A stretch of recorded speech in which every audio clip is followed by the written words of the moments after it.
अस्सलाम वालेकुम। आज की इस वीडियो में हम अपना न्यू टॉपिक कवर करने जा रहे हैं जिसका नाम है projectile motion.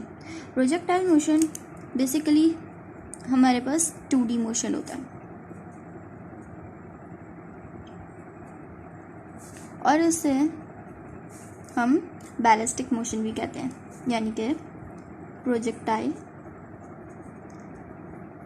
Motion also called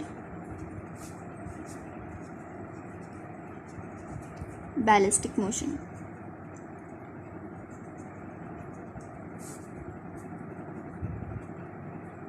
firstly देख लेते हैं कि प्रोजेक्टाइल मोशन होता क्या है। ठीक है, ये मैंने यहाँ पे एक फिगर ड्रॉ कर ली है। ये फिगर मैंने ड्रॉ कर लिया है यहाँ पे, और ये फिगर है हमारे पास 2D मोशन में, यानी कि यहाँ पे जो बॉडी मूव की है यहाँ से यहाँ तक, ये वाई एक्सिस में भी इसने डिस्टेंस कवर किया और एक्स एक्सिस के अंदर भी। तो ये मेरे पास हो गया वाई एक्सिस और ये हो गया एक्स एक्सिस। सही है।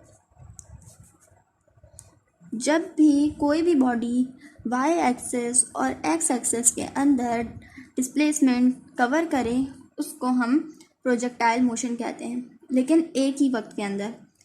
तो इसकी हमारे पास डेफिनेशन कुछ यूँ बन जाती है, motion in which body moves in X axis and Y axis simultaneously at a time, यानी कि वो मोशन जिसमें बॉडी एक ही वक्त में मूव करे वाई एक्सिस में भी और एक्स एक्सिस में भी एट अ सेम टाइम, यानी कि साइमल्टेनियसली मतलब सेम टाइम, एक ही वक्त में दोनों डायरेक्शंस में ये मूव करे बॉडी। ठीक है, इसकी एक और डेफिनेशन हमारे पास बन जाती है, moving object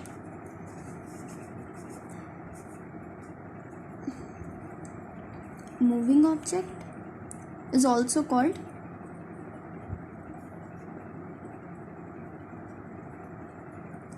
projectile motion।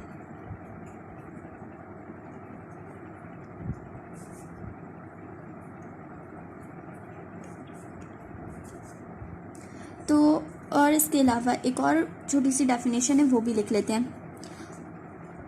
Motion in curve path, in curve path. तो ये हमारे पास डेफिनेशन हो गई है किसकी, प्रोजेक्टाइल मोशन की। और इसकी हमारे पास कुछ एग्जांपल्स ले लेते हैं, और एग्जांपल्स में हमारे पास आएगा कैंगरू जंप भी हमें उसकी एग्जांपल में ले सकते हैं। उसके अलावा हमारे पास इसकी एग्जांपल में आ जाएगा missile shoot from a gun.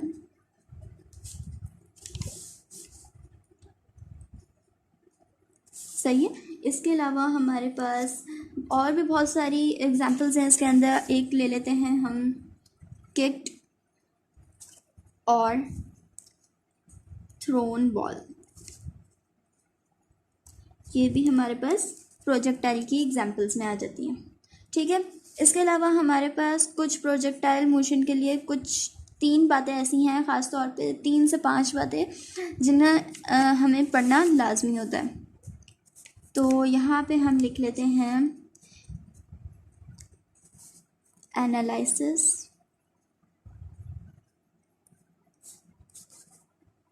Of projectile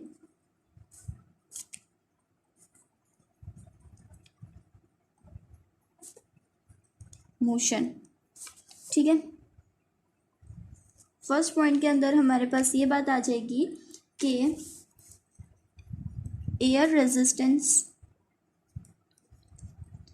जो होता है इज नेग्लिजिबल, यानी कि इसके अंदर हम एयर रेजिस्टेंस काउंट नहीं करते, यानी कि एयर रेजिस्टेंस अबाउट टू 0 होता है, यानी कि इसके अंदर हम नहीं रखेंगे एयर रेजिस्टेंस। सही है। और इसके अंदर हमारे पास रोटेशन ऑफ अर्थ से भी कोई फ़र्क नहीं पड़ता, rotation of earth does not